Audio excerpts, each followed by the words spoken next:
So, right now, Tesla has been selling vehicles with their full self-driving computer since the spring for the Model S and the Model X, and early summer for the Model 3.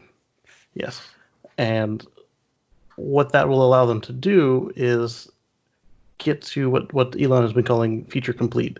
And right now, if you have a Model S or Model X that has the MCU2, which is the new dash computer, but has Autopilot 2.5, they are going through and upgrading you if you paid for the full self-driving feature, so that your car will be able to recycling, basically, yeah. So your car will be able to do the full self-driving technology without having to go and upgrade your car, like trade it in, get a new one. And so supposedly what they're doing is, as your VIN number comes up, they call you, you get an appointment, and depending on what you're doing and what shop you use, they'll come out to you or you go to them. Most of the shops have elected for you to just go to them. So I went to the shop on Tuesday. Actually, Monday night, dropped the car off. And I had actually been scheduled for several other items. I had to get a new headliner. There was a squeak. There was a campaign that they called Shutter for the Model X and some of the Model S's, where if you apply the power vigorously, the front end would protest. And so while they were in there fixing that, I actually put in my service request. I said, hey, has my VIN number popped up? And then I heard nothing from them, even to the night before of the appointment. So I was like, hey, do you want me to show up? Because I haven't got an agreement to sign. There's no Uber credits in my account. There's no, hey, come meet us here for the loaner car. And next thing you know, I got an email that said, hey, sign for this. So I signed off on everything they were going to do, and the very last item was the full self-driving computer. Nice. Yeah, and the beauty of this computer is it is an order of magnitude faster than the previous computer. So the AP 2.5 computer, it can handle probably 200 frames a second for the whole system. The new full self-driving computer that's in there now, it'll handle 2,000 frames a second for the whole system. And then there's two of them because you need some redundancy. Yeah. So if you lose a unit, it'll be able to limp on and pull over to the side of the road. You don't want it to keep going by itself. And then while they are both running in perfect operation, they're actually running in quorum. So if they disagree, they'll shut down and say, hey, you take over. And inside each unit is 3 or 4 processors, and basically this is a AI chip. It replaces the NVIDIA chip that they were using, and it uses less power, and it's faster, and it's actually built for the task rather than a general tool that they have adapted to fit their needs. And so Elon has promised that the early access program, which I'm not a member of, will have feature complete by the end of the month, and we'll see. But during the installation, they put my car in service mode, so it completely disappears to me on the app. It's just a gray nothing, but it does still send notifications. So I was able to see that they didn't charge it. They left the heater on because it said, "Hey, the heater's been on for 4 or 8 hours, whatever," and it kicks it off and it sends me a message that, "Hey, dum don't do this again next time." Yeah, and then I see that, hey, there's a software update available. I'm like, oh, great. I'll push the button when the shop closes at 11 p.m. and I'll have it update on my own.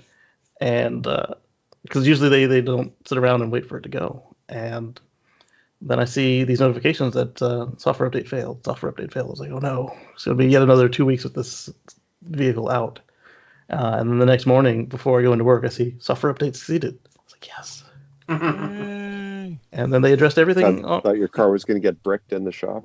Yeah. At least it's at the right place if it gets bricked. Exactly. They addressed all of my complaints. Some of them they didn't actually do anything. Like I wanted the European alarm to come out of the car because it's way too sensitive. They left it in there. But I've got an appointment with mobile that is apparently scheduled for Friday. I'll hope they're not coming to my house because they'll need to meet me at work. And they have a tool now for these MCU2 computers. A lot of them have faulty glue, so they develop a yellow square right around the border of the screen. So they stick this device and basically they give my screen a sunburn to turn the glue back from yellow to clear. Yeah, they hit it with UV. Yeah, with UV. And I was a little upset when they the decided. cool thing is the mobile service knows where the car is, so they're going to go to where the car is, not to your house. Good point. They do schedule where to go, but you're right. He'll know where to find that. He's just got to get past the man with the guns. Hey, can you come get this car? That might not work. Yeah, I work in a facility that's armed guards, but so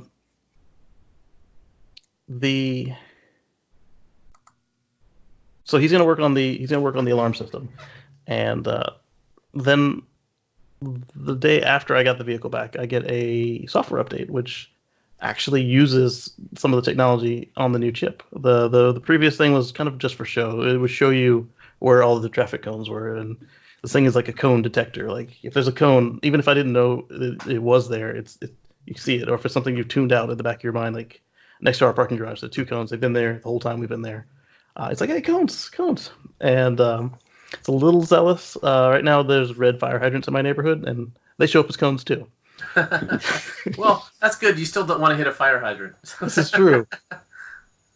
And so this most recent update is 2019.40.2.1. What it did was it downloaded a new neural net to the system called Deep Rain, and what that does is look for water on my windshield, and because everybody knows it doesn't rain like Southern California when it rains there, everywhere else in the world. And right. So if I find that it's not doing well, I could push the single wipe button, and that will tell the system, hey, you're missing out, and it needs to adjust. And then, from what I understand, it also sends that training data back to the mothership so that everybody else's Tesla will learn how to handle, in this case, Northern Virginia rain, which is pretty cool. Yeah. And then they also made it a lot more confident about changing lanes. So I was able to just flick the turn signal, and the car's always watching around it. It's got 8 cameras, and it just shifts lanes pretty instantly. You get 1, maybe 2 blinks from the blinker, and it is in the other lane. Awesome. Yeah, just the way a human would do. That way you don't have those people who see the blinker and decide that, oh, no, you're not going to go there. They fill the space. And that was pretty nice. Can you adjust it? Can you make it like dickhead aggressive lane changer? Yes. I have mine set to Mad Max. They have low, medium, high, and Mad Max. And I selected Mad Max. And so they have a feature called Navigate on Autopilot, where the car will pass slower vehicles, and it will take on-ramps and off-ramps and change between highways as appropriate.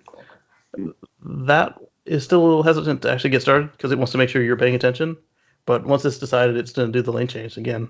If there's nobody around. So like super ways, like it will take you down residential streets if it's quicker to get home, or? I've seen it do that maybe twice. Navigate on autopilot only works on. The Navigate on autopilot. Yeah, Navigate on autopilot won't go through it, but the Tesla navigation, if that is the absolute best way to go, it will. Okay. But it seems to prefer highways because it likes to drive. Well, and highways are well delineated and. Yes.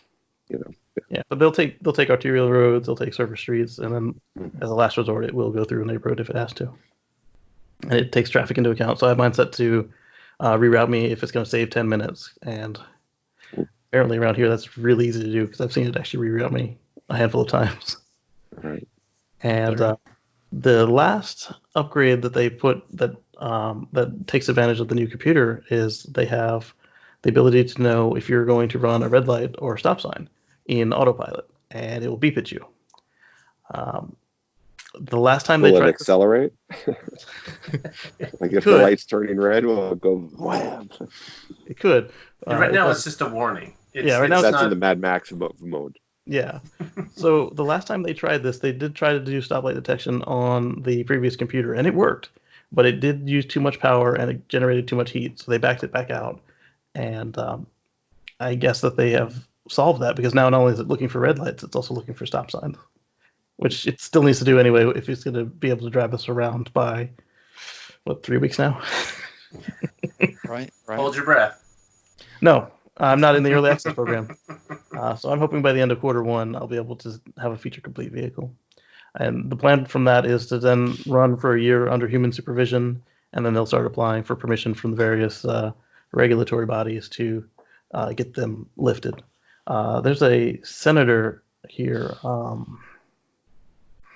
Ed Markey. Markey, yes, the Honorable Markey. It's like a clairvoyant. You are. So I have been shouting into the void at Twitter, offering him a ride in my vehicle because he seems to be governing out of fear on these autopilot system. So recently, somebody who allegedly was on Tesla autopilot creamed was a state trooper. Yeah. And the person that the state trooper was trying to help, and Senator Markey railed against it. And I was like, dude, my grandmother's a constituent. Come for a ride, and then you can make up your mind. Let's. It's obvious you've never ridden one of these. And is he doing it out of concern or pandering to a certain voter? The anti-Tesla vote will certainly carry all politicians to victory. Not as a Democrat. in certain parts of the country. Where? So he's registered as a Democrat in Massachusetts, and so I don't think that's a. You're right. Not there. Yeah. So Casey, how old is your grandmother, and does she drive? My grandmother does drive, and she's in her 70s. I was going to say maybe he should ride with her, and then ride in the self. That's a good. Yeah, ride with her in a normal car, and then ride with her in a Tesla, and see where are you safer. Okay. And even better, ride with her at about 5:30 in the evening, right as the sun is setting, and it's harder to distinguish shapes and sizes and distances. Yeah. On a rainy night. Yeah, there it is. Yeah. I don't think rainy December night. Yeah, so I offered him. I said, hey, I need to visit Grandma more anyway. So let's meet up in either in your jurisdiction or right here in the DC area, whatever's convenient. And I can drive you, you can drive, whatever it takes, because he seems to think that this thing allows you to be irresponsible. But if you try for longer than 2 minutes, it starts shutting down and stopping and parking in the lane, because there have been incidents in the past, and they are trying to curb that. Yep. Yeah. Well, we'll see how that works out as this rolls out nationally. We'll certainly hear more stories. Of course, it's always good to hear firsthand from an owner who's done it. Yeah. Thank you, Casey. So the tips I have for if you want to try it yourself is Tesla says that they will call you. They haven't really called anybody yet that I can tell. So if you already have to go in for something, just use your last line on the service request. Say, hey, is it my turn yet? Has my VIN popped up? If not, I understand. And you might find a surprise on your repair order.